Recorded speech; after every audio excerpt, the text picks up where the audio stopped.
Nous avons vu que les causes de l'augmentation des prix des produits alimentaires que le monde a vécu au sortir de la Covid 2019 et qui se sont accentuées tout au long jusqu'à pratiquement la fin de l'année 2023 étaient plutôt exogènes, liées à un contexte géopolitique explosif, des conditions de réchauffement climatique et d'autres facteurs de nature économique. Nous avons aussi vu que la marge de manœuvre de l'État gabonais pour y remédier était quasi nulle. La question est donc de savoir ce que l'État peut faire en pareille circonstance. Pour ces produits dont les prix des matières premières dépendent souvent de la spéculation boursière et qui sont transformés en dehors du Gabon, comme c'est le cas pour les produits que nous avons cités dans la vidéo numéro 1, la marge de manœuvre de l'État est vraiment très réduite. Néanmoins, l'État dispose d'un pouvoir de décision sur les taxes et tarifs douaniers à l'entrée de ces produits sur le territoire national.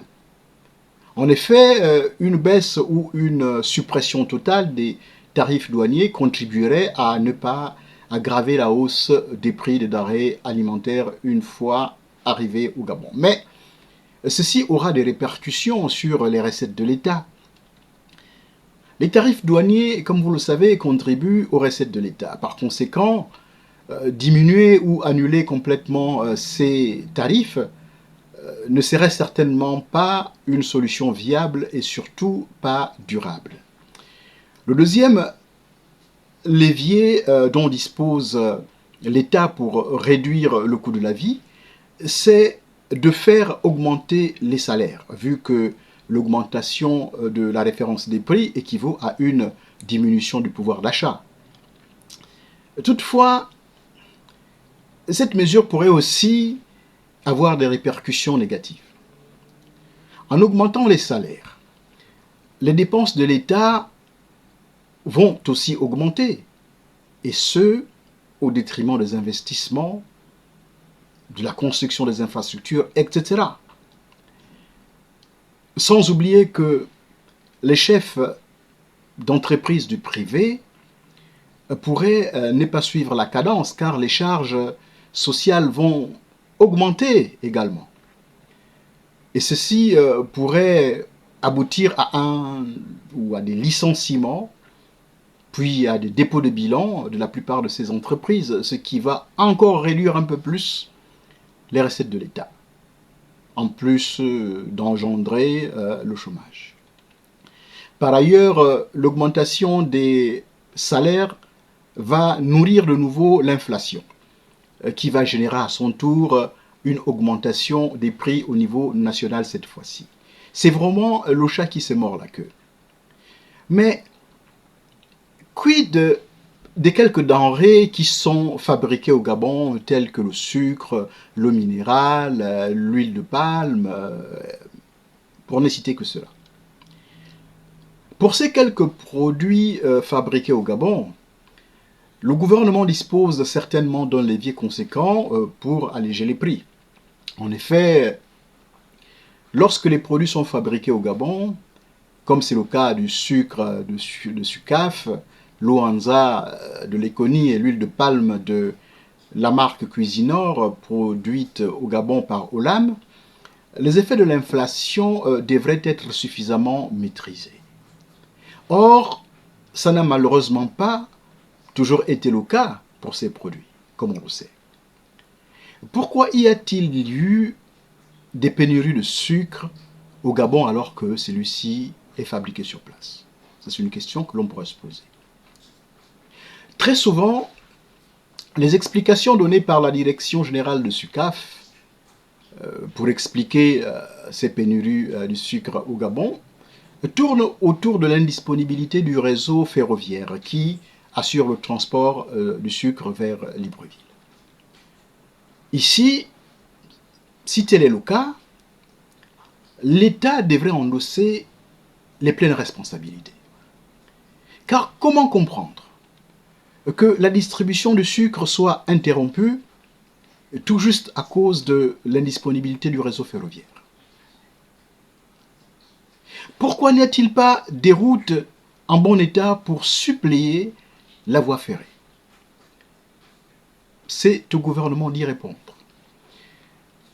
Il est de son ressort de s'assurer que les infrastructures soient disponibles, en bon état et suffisamment variées pour une libre circulation des personnes et des biens dans toute l'étendue du territoire.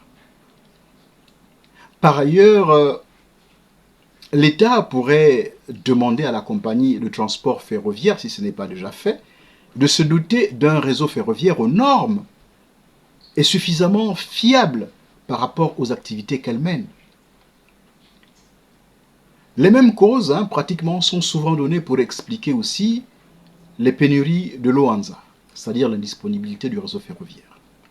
Ces pénuries qui sont souvent expérimentées à Libreville et dans les autres provinces du pays.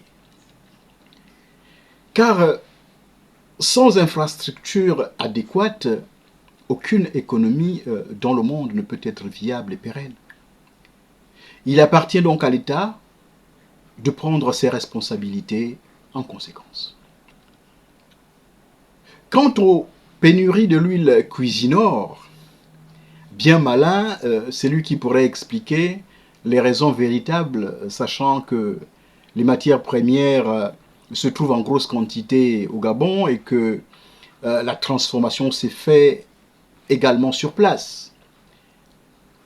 À chaque fois qu'il y a eu une pénurie des huiles, l'État gabonais s'est toujours empressé de voler au secours de l'âme pour nier le fait que la pénurie existe.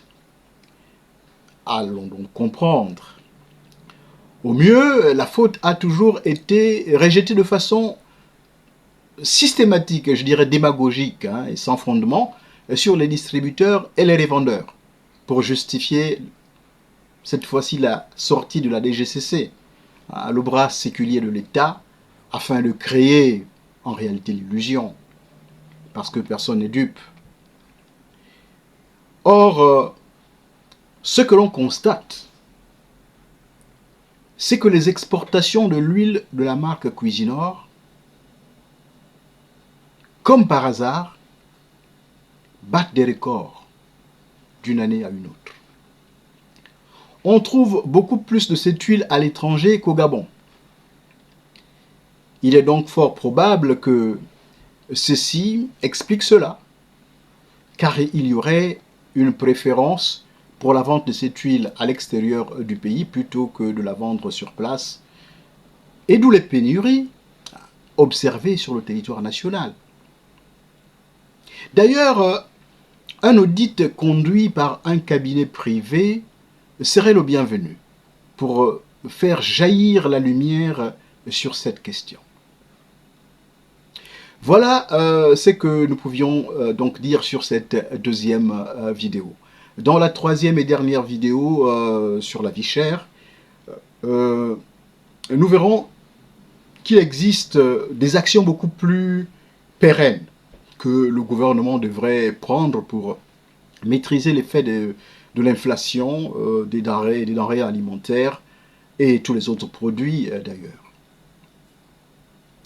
Mesdames, Mesdemoiselles, Messieurs, mes chers compatriotes, comme vous le savez désormais, mon nom est Bruno Miyindou.